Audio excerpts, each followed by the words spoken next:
சேலம் மாநகரை பொறுத்த வரைக்கும் இப்போ கடந்த ஒரு 2 மாச காலமாக ஹெல்மெட் போடுறதுக்கு முதல்ல அட்வைசரி கொடுத்தோம். இப்போ ஹெல்மெட் போடுறது கட்டாயப்படுத்தி இருக்கோம்.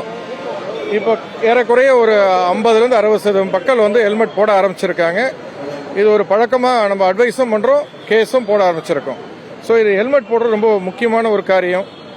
நிறைய விபத்துக்கள் சாதாரண விபத்துக்களை உயிரிழப்புக்கு வரைக்கும் போறது ஹெட் இன்ஜுரி ஆகிறதுனால தான்.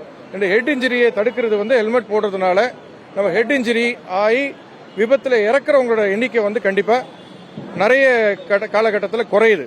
ஸோ ஹெல்மெட் ரொம்ப ரொம்ப முக்கியமானது. ஒரு சின்ன காயமா இருக்கிறது ஒரு மரணத்தில் கொண்டு போய் விடுறது ஹெல்மெட் தான் ஒரு முக்கியமான ஒரு காரியமா இருக்கு. ஸோ ஹெல்மெட் போடுறது பொதுமக்கள் ஒத்துழைக்கணும். ஹெல்மெட் போடுறது ட்ரங்க் அண்ட் டிரைவிங் இருக்கக்கூடாது.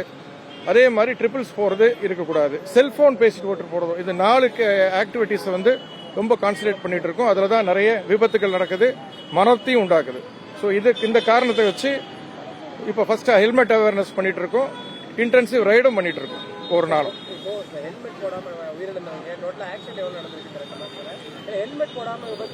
இல்ல போன மாசம் பொறுத்த வரைக்கும் ஒரு 26 பேர் இறந்திருக்காங்க. அதுல 2 வீலர்ல ஓட்டிட்டு போனவங்க தான் அதிகமா இருக்காங்க. நம்ம ஒரு 50லேருந்து 60% பேர் 2 வீலர் ஓட்டிட்டு போனவங்க ஹெல்மெட் போடாம மரணம் ஏற்பட்டிருக்கு.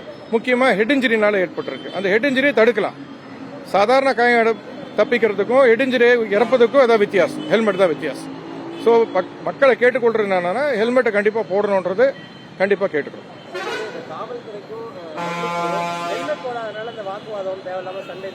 இல்ல சண்டையே இது சட்டத்தை அமல்படுத்துறோம்.